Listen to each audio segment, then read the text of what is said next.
Troop. Picked off.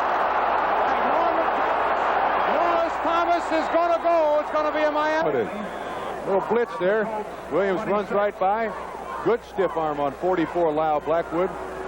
And that's the running back they've been looking for since Mercury Morris retired. Somebody to get outside. Somebody to help him. Did you see the way Nat's holding his shoulder a little bit? Last year he scored 12. This guy reminds me of Paul Warfield. Now with the NBC staff, he can get open in the end zone. A very sure-handed receiver. He just beat Mumford bad. Fans don't like the call, but that's the way it goes. Screen pass to Leroy Harris. Breaks the tackle. The tank. 40. Cuts to the 30. Picks up a block at the 25. He may go.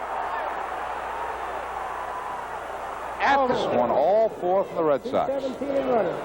Leroy Harris, look out. He's off to the races. 40 to the 30. He's getting tired. And he's down to the 20. I tore up my World Series tickets.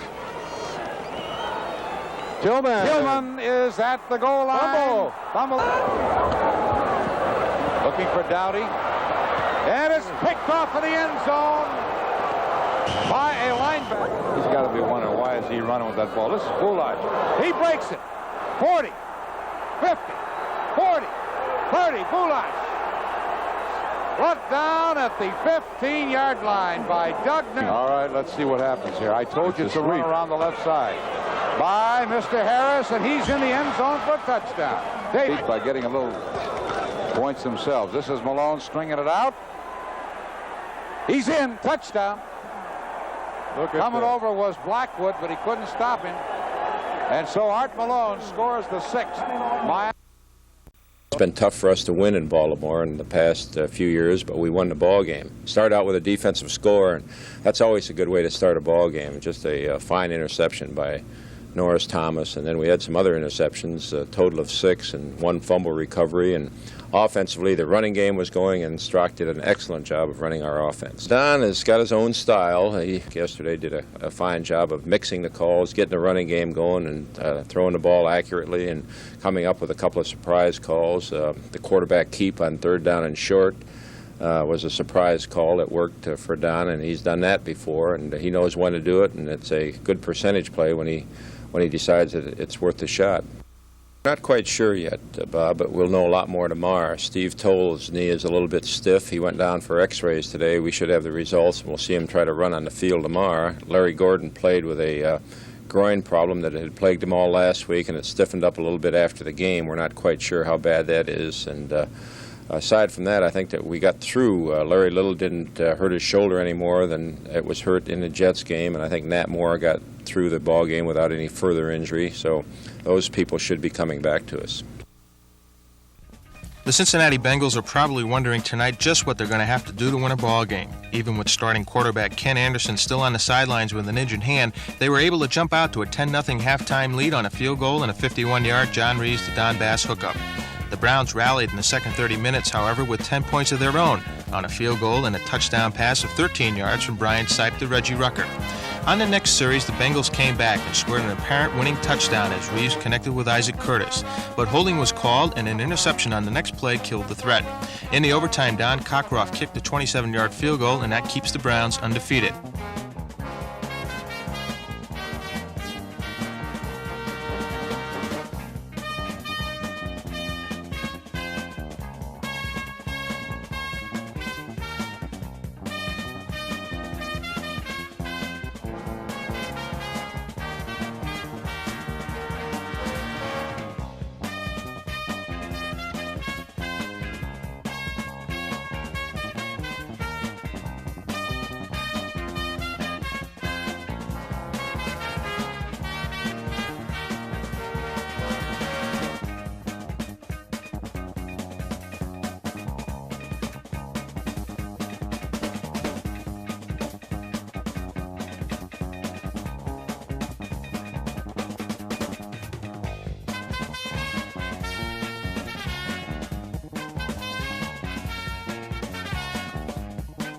Meanwhile, in Washington, Joe Theismann threw 3 touchdown passes, 2 of them to tight end Gene Fugit to pace the Redskins to a 35-30 win over the Eagles.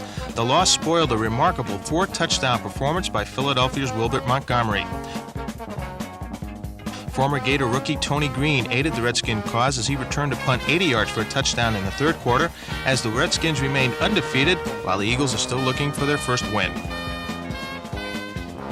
Then on the final play of the game, an incredible happening. Stabler back to pass. Now he moves out of the pocket under pressure by Woodrow Lowe. Ken fumbles the ball. Number 40, Banaszak, tried to catch up with it. Watch it elude him, but not Dave Casper, who finally fell on it in the end zone as the gun sounded. All that was left was Errol Mann's extra point try, and he made the final. Raiders 21, Chargers 20. As a defensive lineman, you hear a lot of things all the time, especially as a defensive end with a reputation for sacking quarterbacks, and people are going to try to go after you and get you out of the game because they feel that if they can get you out of the game, then it's the easier thing. I just fell right into their hands. Harvey Martin is usually a happy-go-lucky guy, and so it was somewhat surprising when he was ejected from Sunday's game against the Giants for kicking Willie Spencer. Martin said the trouble actually started earlier when he was penalized for roughing Giant quarterback Joe Pisarcich. The very next play, he just decided to go out and cut my knees and cut me when I wasn't looking. Martin was referring to defensive tackle Doug Van Horn, and on the next play you can see Van Horn come in low behind Martin. One play later, Martin is triple teamed, with fullback Willie Spencer actually tackling him around the knees. Martin exploded, kicking Spencer and touching off a brief confrontation between players of both teams.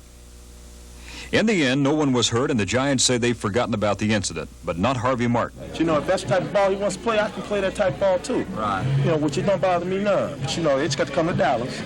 That's all that I want. This is Lee Martin for CBS News, Dallas.